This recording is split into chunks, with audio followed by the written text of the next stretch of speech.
اشاعت القراءت YouTube channel کو subscribe کریں اور بیل آئیکن کے بٹن کو کلک کر لیں۔ بسم اللہ الرحمن الرحیم۔ تجوید کی آن لائن کلاس کا یہ سلسلہ بحسن خوبی چل رہا ہے اور الحمدللہ اصول التجوید حصہ اول دوم دونوں کتابوں کا باقاعدہ اہتمام کے ساتھ سبق چل رہا ہے، اور اصول التجوید تو کئی مرتبہ مکمل ہو چکی ہے اور ابھی بھی مکمل ہو چکی ہے، اور اصول التجوید حصہ دوم میں صفات کا بیان مکمل ہوا تھا۔ کچھ ساتھیوں کے کہنے کی وجہ سے اس کو دوبارہ پھر شروع کیا گیا اور اب پھر صفات کا بیان اس کے اندر چل رہا ہے، اور اس کے اندر جو اہم بیان ہے وہ صفات ہی کا بیان ہے۔ صفات ہی کا بیان اس کے اندر اکثر کتاب کے اندر صفات کا بیان ہے، چونکہ صفات بہت اہمیت کے حامل ہے۔ صفات کے ذریعے سے ہمیں معلوم ہوتا ہے کہ کون سے حرف کو کس طرح سے پڑھا جاتا ہے، اور اس کے ذریعے سے ہمیں معلوم ہوتا ہے کہ کون سا حرف قوی ہے، کون سا اقویٰ ہے، کون سا ضعیف ہے، اور صفات کے ذریعے سے حروف کے اندر ان کی ادائیگی کے اندر حسن و زینت پیدا ہوتا ہے، اور قرآن پاک کو پڑھنے کا جو حق ہے کچھ حد تک قرآن پاک کو پڑھنے کا حق ادا ہوتا ہے۔ تو صفات کا بیان چل رہا ہے اور اس میں غیر متضادہ کا بیان چل رہا ہے۔ صفات کی شروع میں دو قسمیں، صفات لازمہ، صفات عارضہ۔ پھر صفات لازمہ، صفات عارضہ، چاہے صفات لازمہ ہو یا عارضہ ہو، وہ 17 ہیں۔ کتنی ہیں؟ 17۔ صفات لازمہ کی صفات لازمہ 17 ہیں۔ صفات لازمہ کی پھر دو قسمیں ہیں، صفات متضادہ، صفات غیر متضادہ۔ صفات لازمہ یا عارضہ دونوں کی دو قسمیں ہیں، متضادہ غیر متضادہ۔ صفات متضادہ 10 ہیں اور جن کے 5 جوڑے ہیں، یعنی 10 صفات ہیں، اور صفات متضادہ وہ صفات کہلاتی ہیں کہ جن کے ہاں قاریوں کی قاریوں کے ہاں کوئی دوسری صفت زید ہوتی ہے۔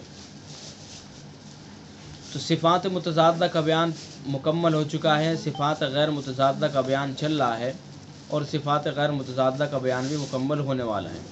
صفات متضادہ 10 ہیں، صفات غیر متضادہ 7 ہیں۔